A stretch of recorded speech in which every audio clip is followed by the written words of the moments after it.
നിങ്ങളുടെ ഇഷ്ട പരമ്പരകൾ എക്സ്ക്ലൂസീവായി സൺ നെക്സ്റ്റ് ആപ്പിലൂടെ തികച്ചും ഫ്രീ ആയി ഇപ്പോഴേ ആപ്പ് ഡൗൺലോഡ് ചെയ്യൂ. നീ ആരാ നടി നിന്റെ വിചാരം? നിന്നോട് ചോദിക്കാതെ പറയാതെ പുറത്തു പോരെന്ന് പറഞ്ഞിട്ടുള്ളതല്ലേ? കൊണ്ടെടുത്തെല്ലാം നിരങ്ങിട്ട് വന്നിരിക്കും അവള്. അല്ലെങ്കിൽ തന്നെ മനുഷ്യർക്ക് പുറത്തിറങ്ങി നടക്കാൻ വയ്യ. നിന്റെ അമ്മ ചെയ്തു വെച്ചിരിക്കുന്ന കാര്യങ്ങൾ കൊണ്ട് ഇവിടെ ആർക്ക് തല ഉയർത്തി നടക്കാൻ പറ്റുന്നില്ല. നീയും നിന്റെ അമ്മയെ പോലെ തുടങ്ങിക്കോ. മേല ഞങ്ങളുടെ പെർമിഷൻ ഇല്ലാതെ ഈ പണിക്ക് പുറത്ത് പോയാ പിന്നെ നീ ഇങ്ങോട്ട് കേറില്ല.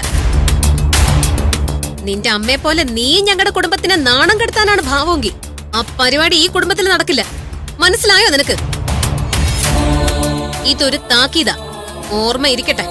നീ ആരടി എന്നെ ചോദ്യം ചെയ്യാൻ? ഇവിടുത്തെ സെക്യൂരിറ്റിയോ? അയ്യോ, അത് ഞാൻ അറിഞ്ഞില്ല. എന്ന സെക്യൂരിറ്റി ഒരു കാര്യം ചെയ്യും, കഴുത്തിലൊരു ബോർഡ് കെട്ടിത്തൂക്ക്. അനുവാദം ഇല്ലാതെ ആരും പുറത്തു പോകരുതെന്ന് എഴുതി വെക്കേ. കൂടെ ഒരു രജിസ്റ്റർ ബുക്കും വേണം. അപ്പോ ഞാൻ അതിൽ എഴുതി ഒപ്പിട്ടോളാം, പോകുന്നതും വരുന്നതും ഒക്കെ. അപ്പൊ കാര്യങ്ങളൊക്കെ എളുപ്പമാവും. എന്നാ നീ എവിടെ പോയെന്ന് പറഞ്ഞിട്ട് മതി ബാക്കി കാര്യം. എനിക്ക് ഇഷ്ടമുള്ളിടത്ത് ഞാൻ പോവും.